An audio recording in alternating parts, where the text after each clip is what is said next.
రాష్ట్ర వ్యాప్తంగా ఏప్రిల్ నెలకు సంబంధించి రేషన్ పంపిణీ. అవును, ఆంధ్రప్రదేశ్ వ్యాప్తంగా రేషన్కు సంబంధించి రేషన్ పంపిణీ అయితే జరుగుతుంది. ఈసారి రేషన్ పంపిణీలో మనం చూసుకున్నట్లయితే ముఖ్యంగా పంచదార, బియ్యం, దాంతోపాటు మనకి రాగులు కూడా ఇస్తున్నారన్నమాట. ఇలా 3 రకాల వస్తువులు అయితే ఈ నెలలో పంపిణీ చేయడం అయితే జరుగుతుంది. రాష్ట్ర వ్యాప్తంగా ఉన్న లబ్ధిదారులందరూ కూడా ఈ రోజు నుంచి రేషన్ పంపిణీ అయితే షాపుల ద్వారా తీసుకోవచ్చు అని చెప్పేసి ప్రభుత్వం అయితే తెలియజేయడం అయితే జరిగింది. ఈ నేపథ్యంలో ఏప్రిల్ నెలకు సంబంధించి రేషన్ పంపిణీ అనేది రేషన్ డీలర్ల దగ్గర అయితే ప్రారంభమైతే కాబోతుందన్నమాట.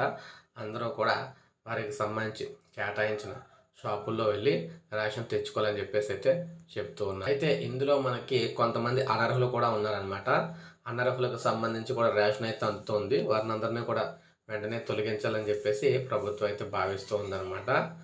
ఈ విధంగా ప్రజెంట్ రేషన్కి సంబంధించి రేషన్ పంపిణీకి సంబంధించిన తాజా సమాచారం. ఒక లైక్ చేయండి. అలాగే లేటెస్ట్ అప్డేట్స్ అందిస్తుంటారు. సబ్స్క్రైబ్ చేసుకోవద్దు, మన ఛానల్ సబ్స్క్రైబ్ చేసుకొని